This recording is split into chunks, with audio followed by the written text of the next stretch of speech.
Gente amada do Senhor, graça e paz. Amém. Antes de irmos para aquilo que é mais importante, ouvirmos a palavra de Deus, eu preciso declarar aos queridos que eu faço um compromisso de oração com cada igreja do nosso presbitério que passa por transição pastoral. Há 8 anos, eu vim para o presbitério Alto Tietê. Na verdade, o meu presbitério de origem, o metropolitano, saiu aqui do Alto Tietê, e de uma maneira particular, a igreja da Vila Varela está no meu coração, e eu creio, principalmente as gerações mais novas desconhecem isso, e eu creio que é justo glorificar a Deus neste culto, contando aos irmãos por que a igreja presbiteriana da Vila Varela é tão importante para a minha vida. Desta igreja partiram 2 homens que até hoje fazem diferença na minha vida. O primeiro iniciou praticamente o seu ministério pastoral na igreja presbiteriana da Vila Varela, reverendo Altamiro Vieira de Almeida. Reverendo Altamiro foi o homem, junto com a sua esposa, hoje falecida, Mara. Eles foram os que levaram o evangelho à minha família e à minha vida. Então eu tenho uma dívida incrível, porque se esse homem, quando foi pastorear a igreja presbiteriana da Vila Buenos Aires, na década de 80, ele só chegou lá porque ele foi tratado, experimentado, aprendeu, ensinou na igreja onde ele estava anteriormente. Então a igreja da Vila Varela fez muita diferença na minha vida, sem eu nunca ter conhecido onde ela ficava. E existe um segundo homem, um colega de ministério, por termos estudado juntos no seminário JMC, foi presbítero dessa igreja, o reverendo Marco Antônio Rodrigues. E somos amigos, segundo ele, já perdemos as contas. O tempo de seminário, eu fiquei 7 anos, ele melhor do que eu, ficou só 6. E de lá para cá, mais 20 anos de ministério, eu acho que já estouramos os 30 anos de amizade. E este homem, reverendo Marco Antônio Rodrigues, foi convertido através da ministração, do exemplo, do testemunho da igreja presbiteriana da Vila Varela. Eu fico imaginando se Deus não abençoasse, não conduzisse a igreja presbiteriana da Vila Varela. Ia fazer muita diferença na minha vida. Preste atenção. Quando você acha que por estar numa igreja repleta como essa, quando você acha que você não faz diferença, que você é apenas mais um no reino, quando você acha que Deus não tem grandes sonhos, propostas ou realizações para colocar você, em nome de Jesus, repense. Repense. Abra a palavra do Senhor comigo no livro de Deuteronômio, o 5º livro da Bíblia, escrito por Moisés. Eu peço que você atente, capítulo 17 de Deuteronômio, versos de número 14 a 20, Deuteronômio capítulo 17, versos 14 a 20. Eu louvo a Deus a forma litúrgica que está sendo conduzida nessa igreja, leitura sequencial do Antigo e do Novo Testamento. Glória a Deus por isso. Então, um dia eu vou conseguir fazer isso. Parabéns, eu fiquei impactado. De verdade, bênção do Senhor. Imagino que os irmãos já passaram pela leitura desse texto. Aliás, vão chegar, né? Leu Êxodo 20, não é? Então, vão chegar. 14 a 20, diz-nos a palavra do Senhor. Atente à leitura, por favor. Quando entrares na terra que te dá o Senhor teu Deus, e a possuíres e nela habitares, e disseres: estabelecerei sobre mim um rei, como todas as nações que se acham em redor de mim. Estabelecerás com efeito sobre ti, como rei, aquele que o Senhor teu Deus escolher. Homem estranho, que não seja dentre os teus irmãos, não estabelecerá sobre ti, e sim um dentre eles. Porém, este não multiplicará para si cavalos, nem fará voltar o povo ao Egito para multiplicar cavalos, pois o Senhor vos disse: nunca mais voltareis por este caminho. Tampouco para si multiplicará mulheres, para que o seu coração se não desvie, nem multiplicará muito para si prata ou ouro. Também, quando se assentar no trono do seu reino, escreverá para si um traslado desta lei num livro, do que está diante dos levitas sacerdotes, e o terá consigo, e nele lerá todos os dias de sua vida, para que aprenda a temer o Senhor seu Deus, a fim de guardar todas as palavras desta lei e estes estatutos para os cumprir. Isto fará para que o seu coração não se eleve sobre os seus irmãos, e não se aparte do mandamento, nem para a direita e nem para a esquerda, de sorte que prolongue os dias no seu reino, ele e seus filhos, no meio de Israel. Assentado como estamos em reverente oração, vamos pedir que o Santo Espírito nos ilumine a compreensão da palavra. Santo Espírito, que nos guia a toda a verdade, que nos ensine e aplica poderosamente a santa palavra ao nosso coração. Mais uma vez, em nome do Cordeiro bendito Cristo Jesus, é que nós rogamos o entendimento e a compreensão, não na limitação do pregador, mas no poder glorioso teu, Santo Espírito, para que possamos compreender, viver e praticar para a tua glória, em nome do Senhor Jesus. Amém. Os irmãos do passado tinham uma frase interessante, quando eles queriam ser honestos com aquilo que aprendiam da palavra de Deus, quando ouviam isso de outros homens de Deus. E eu lembro muito bem que no tempo dos puritanos, eles demonstravam uma grande humildade quando diziam assim: conseguimos aprender mais deste texto, porque subimos nos ombros de gigantes homens de Deus e tivemos condição de ver além. Bom, queridos, eu só tenho aprendido em cima de ombros de gigantes de Deus, que Deus lhes deu mais capacidade do que a mim, mais condição, mais sabedoria, mas é maravilhoso aprender com eles, e mais maravilhoso é destilar este conhecimento que vem e que impacta o coração do pregador para a igreja. Aliás, se vamos pregar a palavra ou ensiná-la e ela não toca em seu coração, então é melhor você ficar calado. E eu subi nos ombros, porque esse texto é impressionante. Quando eu refleti sobre ele e aprendi de novo sobre ele, eu estava no alto dos ombros do Dr. Donald Carson, o ainda vivo melhor doutor de Novo Testamento que existe no planeta, um homem de Deus, um pastor humilde, mas com um conhecimento incrível. E me chamou a atenção quando eu aprendi com ele a estrutura desse texto, e não me contive, e quero dizer aos irmãos, esse é um sermão inédito, nem a Unida de Suzano ouviu ainda, e não é para você pensar que eu estou fazendo um teste aqui, por favor, não, a Bíblia não é um teste, mas eu queria compartilhar algo novo. Eu estou com 2 dos meus filhos comigo, o Nelson e o João, e sempre que eu prego fora, um pastor que prega fora, o que ele vai fazer? Normalmente é um sermão que ele já conhece, ou conforme o tema dado. E meus filhos perguntaram: pai, qual que o senhor vai pregar? Você percebeu a cara deles? Qual o senhor vai pregar? Aí eu falei: algo novo. Um deles, que eu não lembro quem, ficou durante quase 15 minutos. É novo, inédito? Nunca falou? Tem certeza? Olha lá. É interessante esse povo que gosta de novidade, não é? Eu espero que você não seja assim. Amados, olhe, Deuteronômio. Sabe em que ocasião nós estamos aqui? Do capítulo 17.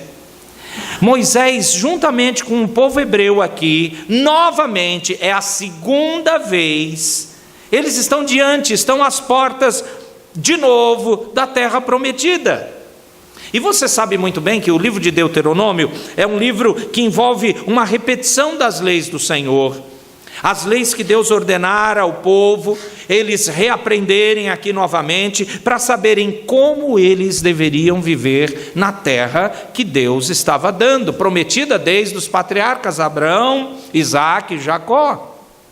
Agora, nós sabemos muito bem que por incredulidade, e isso é muito triste, mas está relatado no Pentateuco, por incredulidade, eles não entraram na terra prometida. E isso aqui, o relato, a fala em Deuteronômio que Moisés está fazendo, essa repetição da lei, essa repetição desses sermões legais, podemos assim chamar, isso aconteceu 40 anos depois de toda aquela geração que teve que viver e morrer no deserto, e uma nova geração nasceu ali.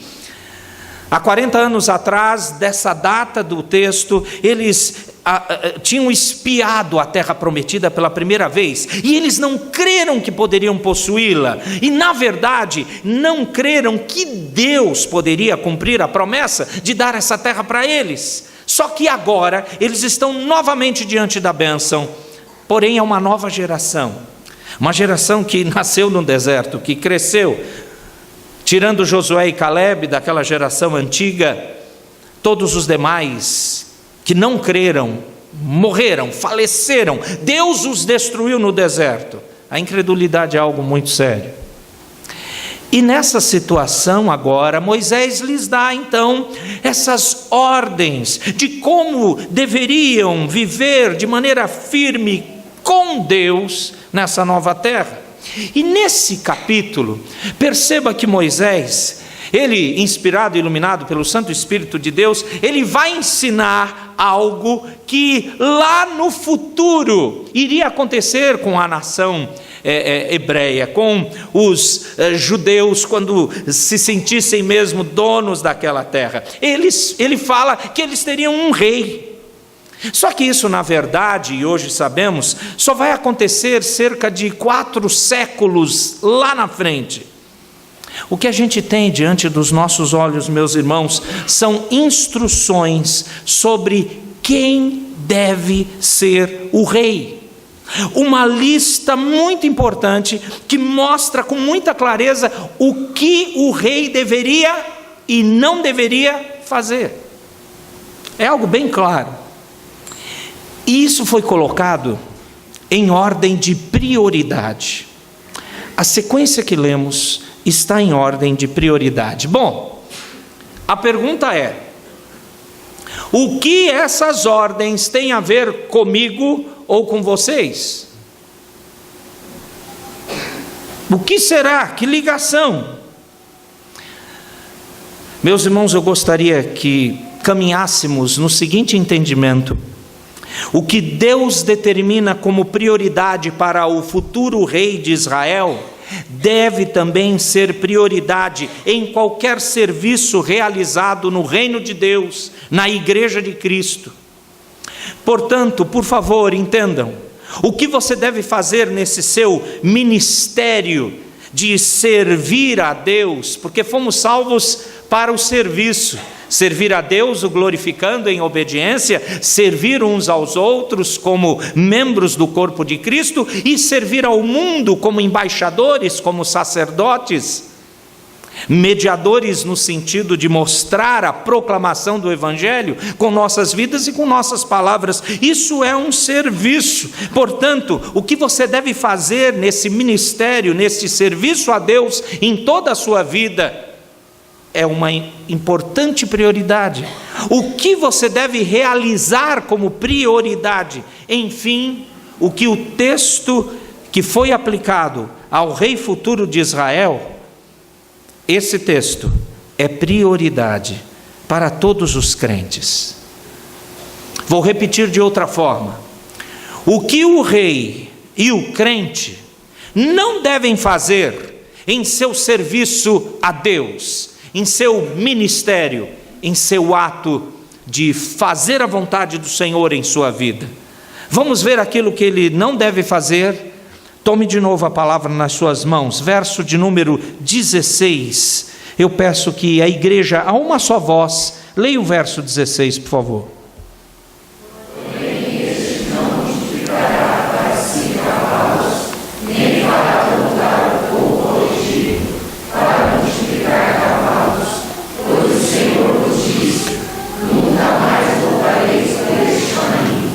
A primeira coisa aqui, dentro dessa prioridade, a primeira coisa é: o rei não deve adquirir muitos cavalos. Preste atenção, fazer isso significava acumular poder em um arsenal preparado para a guerra. De outra forma, isso significa poder político, poder bélico. Portanto, a recomendação é: não acumule poder. Não acumule poder. Nesse ponto, semelhante à liturgia que os irmãos estavam sendo conduzidos para glorificar a Deus, eu também quero fazer uma ponte dessa porção do Antigo Testamento com o Novo Testamento. Nesse ponto aqui, é bom relembrarmos uma passagem. Não precisa abrir, eu peço que você lembre, na medida em que eu for falando, tente trazer em sua mente uma passagem lá do Evangelho de Mateus, num determinado capítulo em que a mãe de Tiago e João, a mulher de Zebedeu, ela vem até Jesus, essa querida mãe, e pede um favor ao Senhor Jesus. E ela pede assim: que um dos seus filhos sentasse à direita de Jesus e o outro à sua esquerda, quando Jesus estivesse reinando em Israel. Eu estou colocando reinando em Israel porque a mãe de Tiago e João e boa parte dos apóstolos entendiam um reinado político poderoso de Cristo, tirando a submissão horrível de Roma. Eles entendiam assim. Eu estou falando de Mateus 20. No capítulo 20, de 20 a 28, você encontra esse pedido estranho. Um pedido bem assim: Senhor Jesus, esquece os outros discípulos, mas meus meninos, por favor, Senhor Jesus, deixa eles sentarem, um de cada lado. Assim, bem humilde o pedido. Você percebeu? Queridos, em outras palavras, esse pedido mostra quanto os contemporâneos ali do Senhor Jesus no ministério terreno, como eles acreditavam que o reino teria primariamente uma natureza política. Eles almejavam poder, eles desejavam vencer os romanos, para que Jesus então dessa forma se tornasse rei político. Entenda, o favor que a mãe de Tiago e João, que eu estou querendo que os irmãos lembrem, o favor que ela pediu seria equivalente hoje a que um dos seus filhos fosse secretário de Estado ou outro ministro da Defesa. Entendem? Em outras palavras, meus irmãos, ela almejava que os seus filhos ocupassem posições de poder, assim como um rei na antiguidade almejava muitos cavalos no seu exército. A mesma coisa, poder. E é esse pedido feito por essa mãe, com a anuência dos seus filhos, é claro. Jesus responde assim: vocês podem suportar o cálice que eu irei beber? Ou seja, é como se Jesus perguntasse a eles se eles poderiam compartilhar de todas as experiências que o próprio Cristo suportaria, porque Jesus bem sabia que o seu caminho o conduziria diretamente para a cruz, morte. E Tiago e João, em sinal de grande arrogância, o que eles falam? Eles respondem: sim, a gente pode beber o mesmo cálice, Senhor Jesus. O que nos interessa é o poder. É isso que estava no coração deles. E de fato seria possível imaginar um gesto de concordância de Cristo logo em seguida.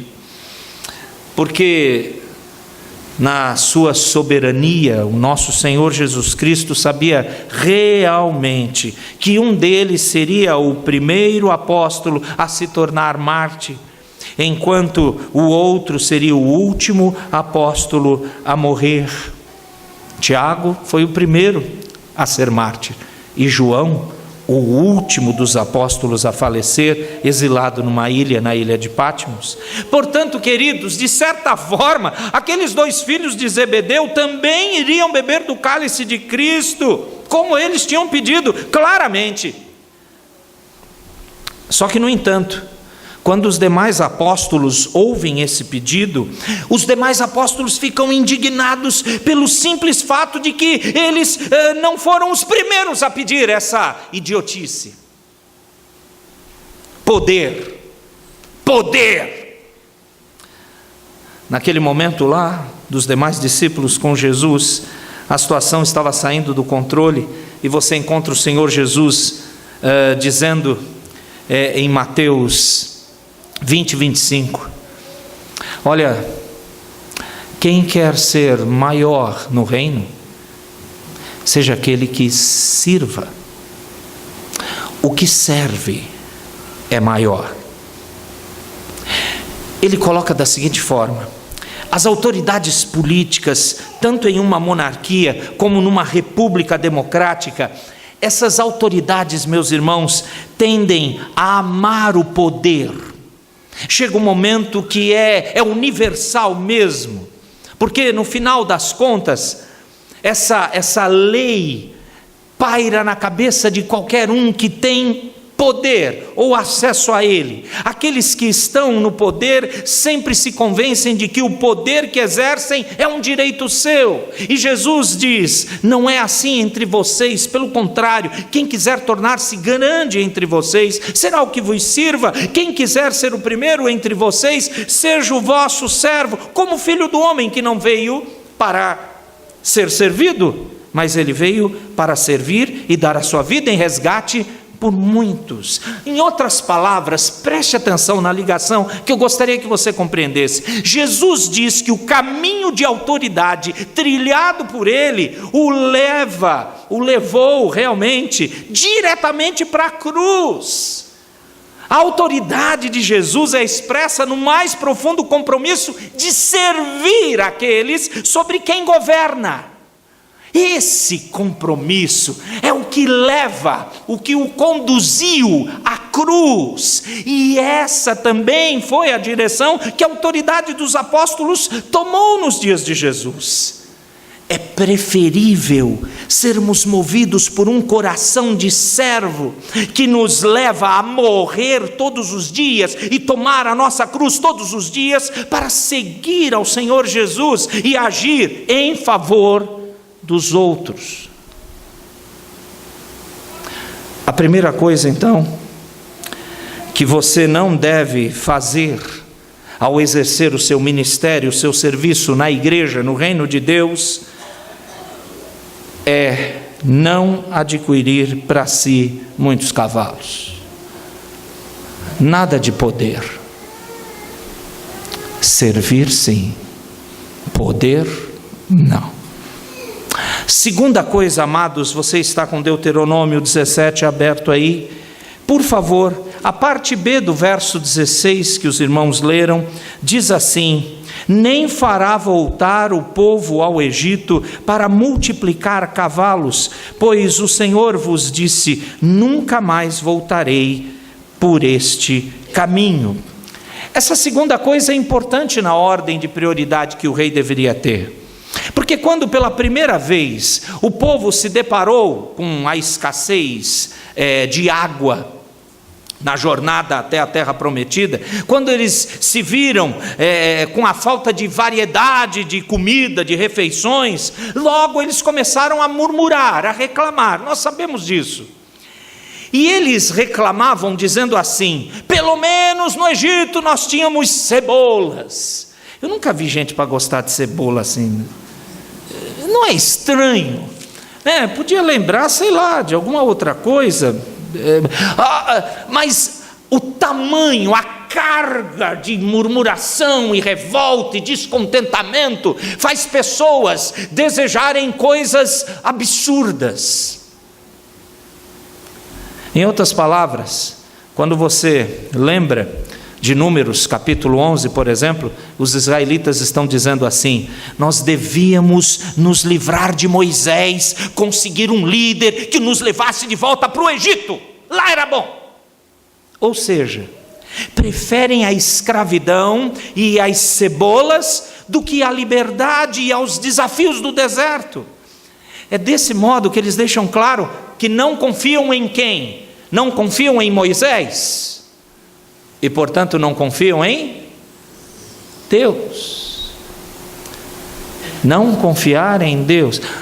Você quer coisa mais incongruente do que um crente que não crê? De que alguém que se reúne numa igreja diz que sim, Deus é o meu Senhor, canta a Ele, lê a sua palavra, mas não confia nele.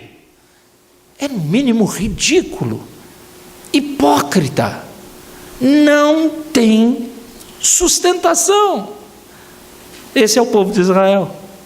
Em todas as épocas, meus irmãos, também existem crentes que pensam da mesma forma, sempre olhando para trás, para essas pessoas. O passado sempre é melhor que o presente. Deixa eu tentar falar de uma outra forma.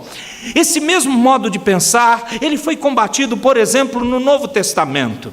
Se você trazer à mente a carta de Paulo aos Gálatas, ou o que o autor da carta aos Hebreus diz lá, você percebe que voltar para trás, esquecendo-se do que temos hoje através do Senhor Jesus Cristo, parece impossível de conceber essa ideia, mas é isso que muitas pessoas querem. Mesmo sendo cristãos, nós todos somos atraídos pelos padrões de vida desse mundo. Eu sei que muitas vezes parece uma luta desleal. Bênção, bênção total e plena no céu, mas o céu parece tão longe, e aqui esse mundo diz que você pode ter algumas alegrias. E aí sofremos uma baixa espiritual, ou quando percebemos quão forte e dura é a luta pela santidade, ou por negarmos a nós mesmos, como isso é difícil, tomarmos a nossa cruz, seguir a Jesus, então vem na nossa cabeça o que não deveria vir na cabeça de um crente tão firme assim.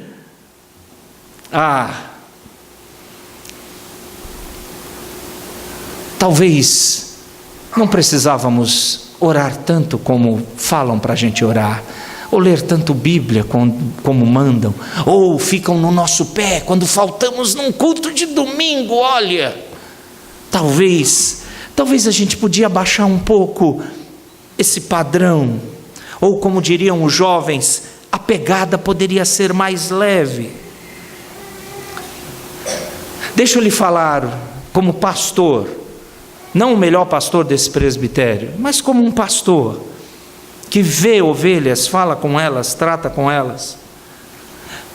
Eu conheço crentes que desejam voltar atrás. Eu vi crentes largarem a fé e eles começaram com essas pequenas murmurações. Ou como alguns que aceitam um engano mais sofisticado. Que engano é esse tão sofisticado a ponto de realmente nos enganar? Eu te explico. Alguns que querem seguir a Cristo conforme os seus padrões frouxos, que nada exigem de nós mesmos em termos de quebrantamento, resignação, altruísmo e muito mesmo dependência de Deus. Não precisa ser assim, pastor. Não, olha, criar filhos na palavra de Deus, ter um casamento onde, como é que é mesmo? Eu nunca vou esquecer um dia onde eu estava tentando ensinar para namorados que deveriam pensar em casamento. Eu fiz uma pergunta simples: vocês oram? Vocês têm tempo para orar?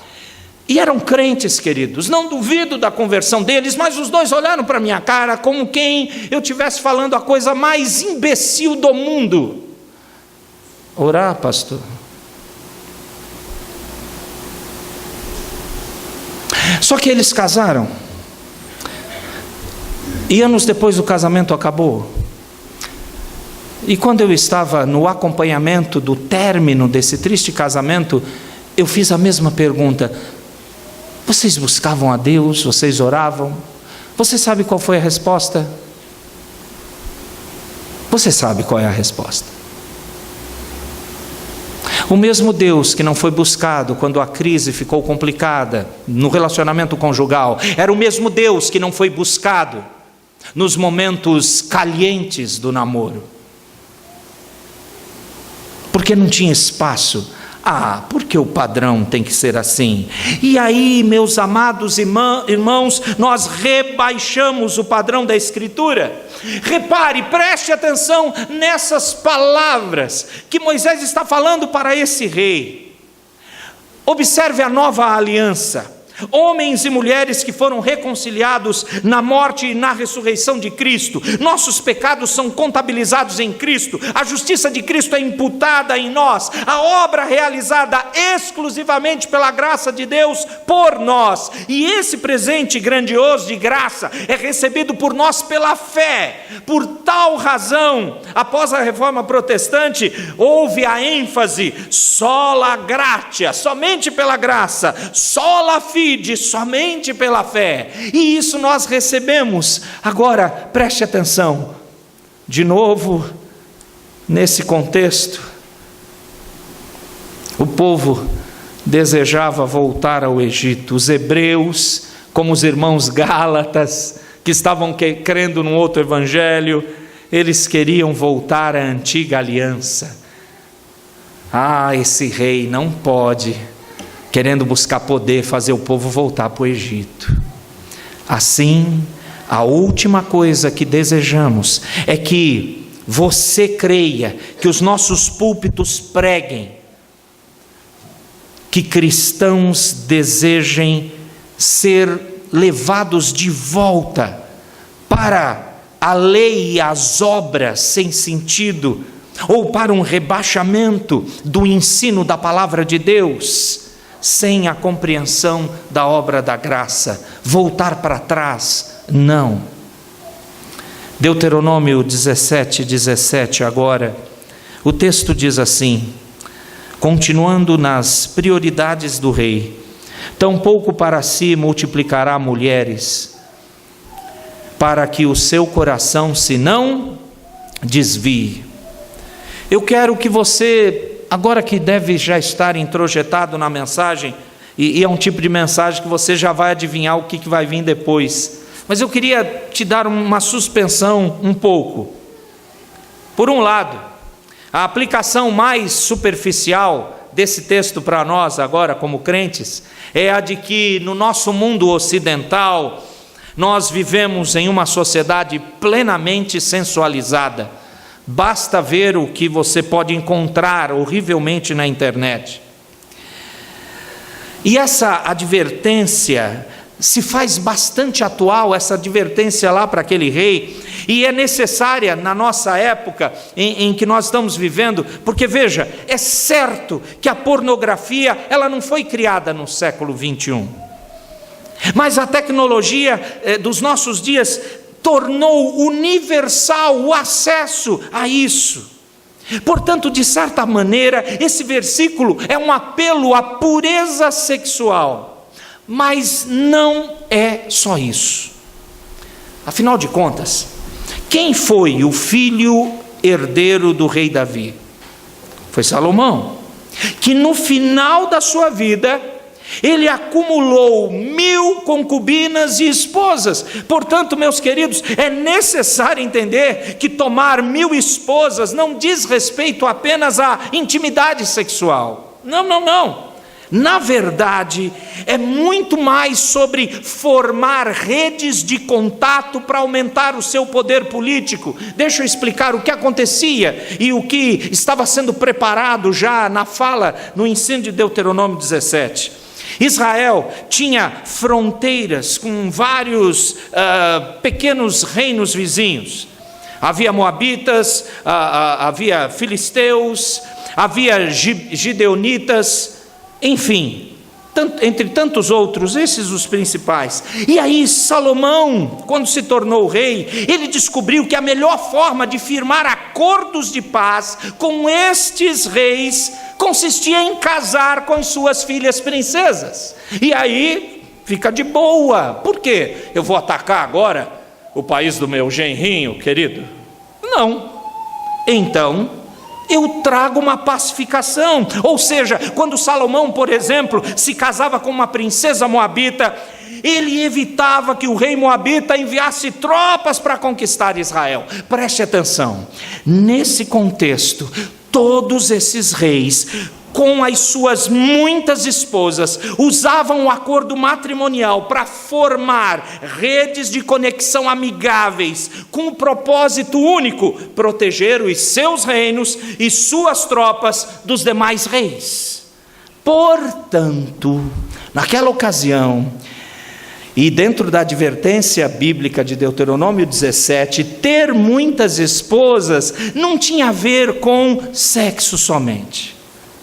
Tratava-se de uma medida eficaz para manter boas relações públicas e políticas com os reinos vizinhos. Só que Salomão, infelizmente, ele foi desviado na fé por suas esposas, porque para mantê-las felizes, Salomão e ele começou a construir milhares de templos para os deuses daquelas mulheres. Você fica assustado a encontrar isso em 1 Reis capítulo 11. O que isso tem a ver conosco? Com frequência, irmãos, nós também queremos construir muitos relacionamentos de amizades com pessoas que não têm nada a ver com o Evangelho, ou que até mesmo odeiam o Evangelho, e até chamamos de amigos.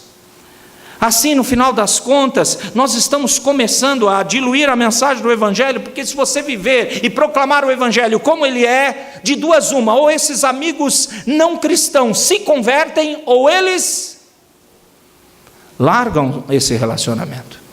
Não tem como. Tudo bem, vai dizer um ímpio para você: eu não concordo com o seu cristianismo, eu não amo o seu Cristo, eu até respeito o que você crê, mas eu não quero para mim, mas eu gosto de você. Não existe isso. Você é Cristo, você é o que Cristo tem moldado em você. É impossível. Por isso que Jesus disse na oração sacerdotal: não peço que os tires do mundo, mas que os livres do mal. Assim, meus queridos, nós ficamos lutando em não diluir a mensagem do Evangelho. No entanto, eu não quero dizer aqui com isso que é preciso abandonar a própria cultura, porque uma vez que se nasce em determinada cultura, é inevitável fazer parte dela. Então, o que o texto quer nos ensinar? O problema é que não devemos nos aproximar da cultura a ponto de nos vermos obrigados a diluir ou mesmo alargar o Evangelho por causa da pressão da cultura, da sociedade ao nosso redor. E ao rei fora dito que não fizesse isso. Essas muitas mulheres desviarão você de mim, a cultura delas fará a sua cabeça. Era o ensino de Deuteronômio 17. Ainda no verso de número 17 deste capítulo, o texto diz, na parte final: nem multiplicará muito para si de prata ou ouro. Percebeu isso no final do verso 17? Não multiplicará para si prata ou ouro. Irmãos, prestem atenção aqui. Hoje, todos nós sabemos que muitos países, principalmente do nosso Ocidente, estão em crise financeira. Você sabe o que tem ocorrido na Venezuela? Você sabe que a nossa economia, a gente quer que alavanque, afinal o governo é novo, mas parece meio desacreditada essa ideia. Enfim, muitos de nós gostaríamos de ter um saldo um pouco maior nas nossas contas, não é verdade? Mas Jesus, Ele nos ajuda, Ele é o único que nos auxilia a ajustar o foco correto nessa mensagem. Quando o Senhor Jesus pregou o Sermão da Montanha, ele disse assim: não acumuleis para vós outros tesouros sobre a terra, onde a traça e a ferrugem corroem, onde ladrões escavam e roubam, mas ajuntai para vós outros tesouros aonde? No céu, onde traça nem ferrugem corroem, e onde os ladrões não cavam nem roubam, porque onde está o teu tesouro, aí estará também o teu coração. Mateus 6. Em outras palavras, o Senhor Jesus, ele não está dizendo, guarde seu coração. Não, ele não está falando isso. Mas ele está principalmente ensinando, escolha qual será seu tesouro. Porque o que você mais valoriza é onde seu coração estará. Se aquilo que mais valoriza é seu dinheiro, é sobre isso que mais você vai fantasiar, sonhar e vai direcionar toda a sua imaginação e desejo. O que você mais entesoura para si é o que atrairá o seu coração. Então, se o rei começar a tomar dinheiro do tesouro real, enfiá-lo nos seus próprios bolsos, isso fará dele mais honesto, mais generoso, um governante melhor, ou fará com que o seu apetite, o seu desejo por dinheiro continue aumentando e aumentando e cada vez mais, a ponto de o dinheiro tornar-se seu Deus. O dinheiro em si não é ruim, mas o desejo por ele é pecaminoso. Bom, queridos, qual é a conclusão dessa lista daquilo que não se deve fazer? Em resumo, o rei não deve fazer, não deve adquirir muitos cavalos, não deve fazer o povo voltar para o Egito, não deve ter muitas esposas e não deve buscar riquezas. É o que vimos até agora. Em resumo, ele nos conduz a conceitos como poder, segurança, aprovação social e riqueza. Preste atenção no que eu acabei de falar. Eu vou repetir: poder, segurança, aprovação social e riqueza. Toda a cultura humana, em todas as gerações, de um modo ou de outro, vive em busca desses elementos, constantemente.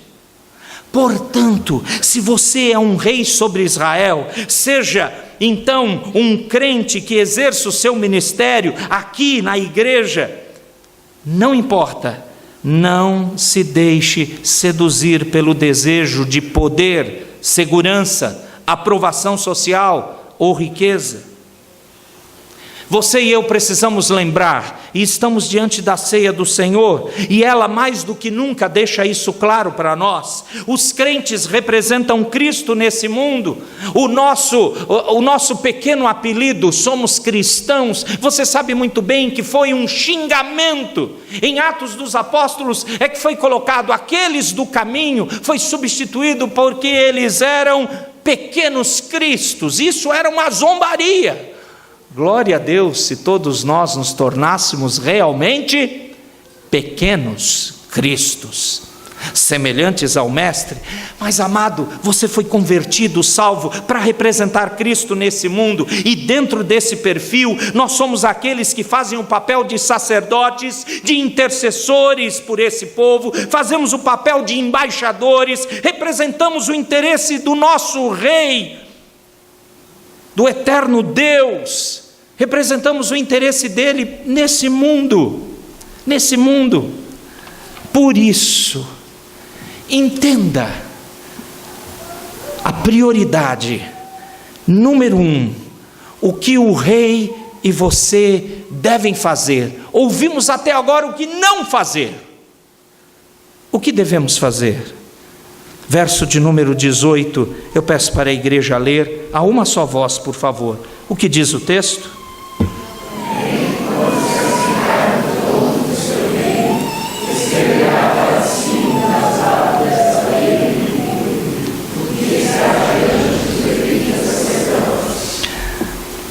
primeira coisa, o que realmente fazer, a prioridade chamada número 1, a primeira coisa que o rei deve fazer é escrever a sua própria cópia deste livro.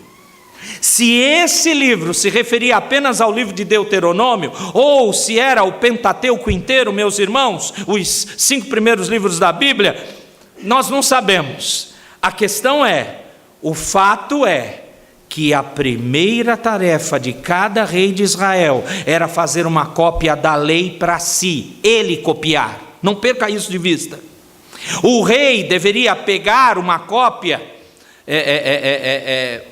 já preparada, um rolo em branco, uma pena, e então começar a copiar com a sua própria mão em hebraico. Aliás, você sabe que quando você copia uma coisa, você estuda 2 vezes, não é? Porque você precisa ler e precisa escrever. E ler e escrever é duplo estudo. E o propósito era esse. Meus amados, naqueles dias não haviam impressoras, copiadoras, não tinha nuvem, para eles baixarem da nuvem uma cópia. Senhor, onde está o link para a gente copiar? Não é não? Já viu essa? Me passa o link. Onde você mora? Eu te mando pelo Google Maps. Eu jogo lá no Zap para você e tal. Não tinha isso, preste bem atenção. Eles não tinham como baixar uma versão preferida. O rei copiaria tudo à mão, letra por letra, palavra por palavra. E essa cópia, preste atenção nisso, essa cópia deveria ser feita com bastante cuidado, a ponto de ser a sua própria cópia pessoal de leitura. Ele iria manuseá-la sempre. Além de copiar cuidadosamente, ele traria essa cópia consigo e a leria todos os dias. Quais as razões para Deus definir essa tarefa como a primeira até agora? Não esqueça, o que você viu? Tudo aquilo que a gente viu até agora é: não faça isso, não faça aquilo, não faça aquilo outro. Ok, o que eu devo fazer? Primeira coisa, por que Deus quer que eles tenham uma cópia da lei? Verso 19. O texto diz para nós: e o terá consigo, e nele lerá todos os dias da sua vida, para que aprenda a temer o Senhor seu Deus, a fim de guardar todas as palavras dessa lei e estes estatutos para os cumprir. Meus amados, queridos e cheios de misericórdia de Deus, irmãos meus, muitos crentes concordam que é importantíssimo ler a Bíblia. Ler num momento devocional, num momento pessoal. Não tem nenhum crente que vai dizer que isso não é importante. Todo mundo diz que sim. Muitos falam da importância dessa leitura sistemática das Escrituras até. Porém, isso não significa que tal momento implicaria desfrutar de uma ação mágica bíblica, como se ler meio capítulo fosse suficiente para afastar o capeta da sua vida. Na verdade, é preciso lermos nossa própria Bíblia todos os dias, com tamanha reverência, a ponto de aprendermos a temer o Senhor. Isso era para o rei de Israel, a autoridade que se tornaria 4 séculos depois da fala de Moisés, se tornaria a pessoa de grande responsabilidade, o grande sacerdote, o grande mediador, o grande pastor de Israel, o rei. Se para essa mega autoridade na época isso era importantíssimo, o que eu vou falar, o que a Bíblia vai nos ensinar sobre os sacerdotes dos nossos dias, os embaixadores dos nossos dias, os cristãos que representam Cristo do nosso século 21 pós-moderno. Você vai dizer: eu já ouvi isso, e eu também já ouvi. Quando você pergunta no gabinete pastoral, em aconselhamento bíblico: você lê sua Bíblia todos os dias regularmente? E crentes vão dizer: olha, eu leio, mas não é todo dia. Mas todo dia trabalha, todo dia, no mínimo, come de 2 a 3 vezes. Todo dia toma banho. Inédito. Todo dia tem um momento de descanso, lazer. Liga lá a televisão com 10 mil canais. Afinal está barato, não é? Todo mundo tem uma TV a cabo hoje. Que maravilha. Eu também tenho. Mas você... É claro que não é o caso da igreja da Vila Varela. Eu estou falando do restante do planeta. Aqui é diferente, eu tenho certeza. Nos crentes que eu tenho falado, conversado, eles dizem, a vida é corrida. Não dá para fazer uma devocional.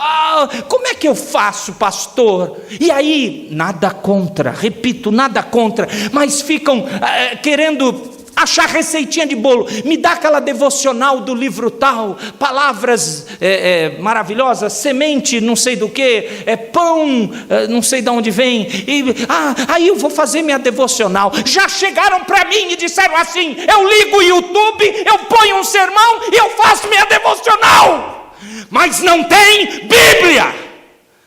E depois tem crises na igreja. Pastores não conseguem pastorear, crentes não conseguem obedecer, casamentos são quebrados, filhos de crentes vão para o mundo, há dificuldades de relacionamento, e o mundo atrai, o mundo rindo da nossa cara. Preste bem atenção, leia devagar, leia meditando nela, leia de joelhos. Aprenda a ler de uma forma tão cuidadosa que você vai aprender a temer a esse Deus. De tanto conhecê-lo, você não vai mais brincar com ele. Mas por que pecamos assim muitas vezes? Por que brincamos com o nosso Deus? Por que a celebração da ceia, de tantas vezes e tantas que tomamos, é mais um pedaço de pão e um gole de suco de uva? E vamos orar e tal, o pastor vai falar as mesmas palavras. Por que não vem lágrimas? Por que não exultamos de alegria? Eu lhe digo por quê. Amados irmãos, porque nós não tememos a Deus, porque muitas vezes desconhecemos a Ele, porque nós e a Escritura tem um espaço enorme. Este aparelho, que eu vou tomar a liberdade de chamar de maldito aparelho, ele foi instalado, você faz assim, liga a luz, é do demônio. Pelo menos se acordou agora, presta atenção. Eu tomo a liberdade de chamar de um aparelho maldito. Ele foi implantado na sua mão. Já reparou? Você não consegue ficar sem ele. E sempre você está olhando. Mesmo que você tire as notificações, dê uma vibradinha, você, estou mentindo, é exagero desse pastor. Não, ficamos lá, e não é por causa de trabalho, não é por causa de estudo, não, é qualquer coisa. Qual é a última foto do Instagram, do fulano, Facebook? Chega, não, eu não vou falar mais. Pode usar isso, ninguém está falando que é pecado. O problema é que nós não estamos como o rei, que não deveria se preocupar com as outras coisas, mas prioritariamente colocar na sua cabeça a palavra do seu Deus. Ele é rei, e você é filho do rei, e você representa o rei, e você é um mediador nessa terra para o rei. Aprenda a ler de uma forma tão cuidadosa, que você vai aprender a temer ao Senhor seu Deus. Não causa admiração o fato que na reforma protestante, a reforma insistiu, sola escritura, somente as escrituras. Não é interessante? Porque somos herdeiros disso.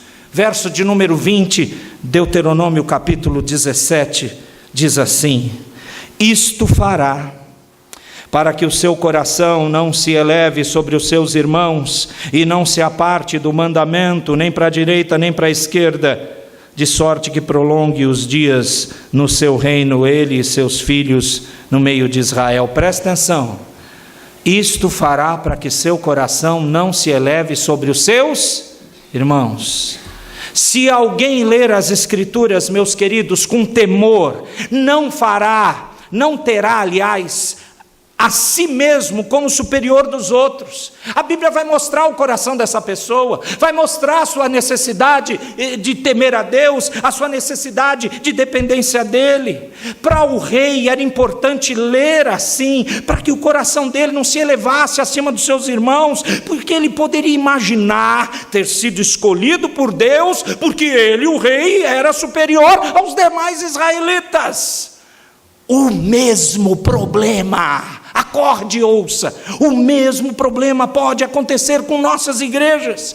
Com frequência, nós somos atingidos em nossa mente com os seguintes pensamentos: eu devo ser melhor que os outros aqui, afinal de contas eu tenho uma posição de liderança, eu sou o pastor, ou eu sou o presbítero, ou eu sou o diácono, ou eu sou responsável pela escola dominical, ou eu dou aula na classe tal, ou seja qual for a minha liderança, isso foi confiado por Deus a mim. E essa posição é minha, porque eu devo merecê-la mais do que os demais. Essas ideias podem entrar na sua e na minha mente. Podemos começar a pensar assim. Amados, quão diferente era o entendimento do nosso querido apóstolo Paulo. Como Paulo pensava diferente. A verdade é que muitos de nós passamos a vida inteira imaginando se os outros pensam menos a respeito de quem nós somos. Ficamos preocupados com a opinião dos outros, escravos disso. O apóstolo Paulo, por sua vez, ele estava preocupado com outra coisa. Lembra de 1 Coríntios 12? Ali Paulo teme que alguém pense a seu respeito mais do que realmente ele era. Assim, amados, ele quis assegurar-se de que todos soubessem que ele se via como o pior dos pecadores. Ele se disse: eu sou o principal. Uma das coisas mais importantes que você, meu querido irmão e irmã, devem fazer para alimentar a humildade piedosa na sua vida é ler e reler a palavra de Deus. Isso, preste atenção, isso não é somente porque ela nos traz encorajamento, como também porque faz um excelente trabalho ao revelar as nossas hipocrisias. Você que ensina a palavra, como eu que estou pregando, se costuma ler a palavra de Deus apenas o suficiente para preparar o próximo estudo, a próxima reunião, o próximo devocional, o próximo sermão, se é só para isso, você não vai aprender o que é ser humilde, pois pode até mesmo convencer a você de que o seu ensino, o seu sermão, o seu estudo está bom o suficiente, mas se você ler a palavra de Deus com frequência, a palavra ensinará a você a ser humilde, querido. Ainda no verso 20 está escrito assim: não se aparte do mandamento, nem para a direita nem para a esquerda, de sorte que vai prolongar os dias do seu reino e os seus filhos no meio de Israel. É o finzinho do verso 20. O que te manterá firme na caminhada cristã? Amar, conhecer, ler e meditar na palavra de Deus. É a Bíblia que nos mantém no caminho, sem nos deixar desviar nem para a direita, nem para a esquerda. É a Bíblia. Às vezes, meus irmãos, nós encontramos nas igrejas aqueles senhores, senhoras crentes que têm pouca formação, pouco estudo, não tem nenhum diploma acadêmico. Em toda igreja de cristã você encontra uns senhorzinhos, umas senhorinhas, aquelas mulheres de oração, aqueles homens simples. Eles não leram as grandiosas obras dos teólogos da história da igreja, mas essas pessoas amam ler as suas Bíblias. E assim, cada vez que um ensino extravagante, cheio de novidade, chega nas igrejas, essas pessoas simples começam a questionar: mas e aquele versículo sobre esse assunto? Será que é isso mesmo? Mas o que diz Isaías 45 mesmo? Eles não afirmam ter conhecimento superior, pelo contrário, eles têm suas mentes apegadas aos pensamentos de Deus e tão saturadas da palavra de Deus que desenvolveram um olfato apurado para distinguir ensinamentos que são contrários à verdade. Por quê? Porque leram a Escritura. Ah, meus queridos jovens, quanto tempo vocês têm perdido com outras coisas? E não me venha com essa que existe um excelente aplicativo de Bíblia no seu celular, por favor. É só mais um de centenas. Preste atenção. Todos esses versículos de Deuteronômio 17 que eu mostrei para os irmãos, se esses versículos tivessem sido cuidadosamente guardados pelos reis de Israel, se eles, todos os reis que existiram em Israel, se todos eles fizessem só o que lemos de 14 a 20 do capítulo 17, a história do Antigo Testamento teria sido outra, completamente outra. Perceba que é possível resumirmos da seguinte maneira: você não é o que pensa ser, você é o que pensa. Você não é apenas o que diz, faz ou ama, mas acima de tudo, você é o que pensa. Assim como está escrito, porque como imagina em sua alma, assim ele é. Provérbios 23, verso 7. Lembremos então que o apóstolo Paulo escreveu em Romanos: e não vos conformeis com este século, mas transformai-vos pela renovação do quê? Da roupa, do estilo de culto, da estrutura da igreja. O que tem que ser renovado? A nossa mente. Romanos 12, 2.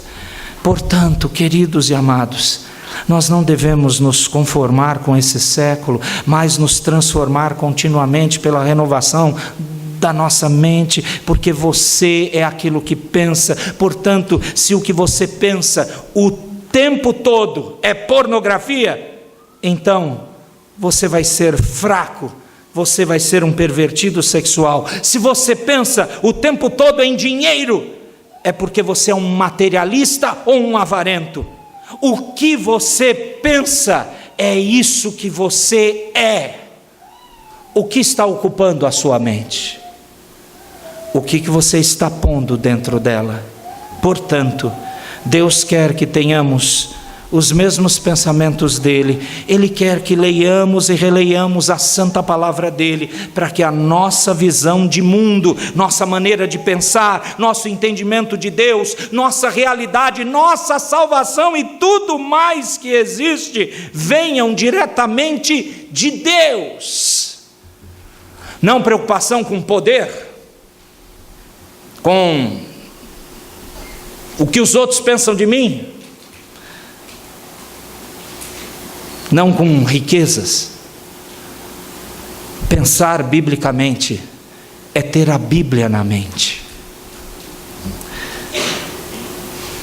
Agora que iremos celebrar a ceia do Senhor, e eu rogo que os presbíteros, como de costume nesta igreja, já venham tomar os seus lugares.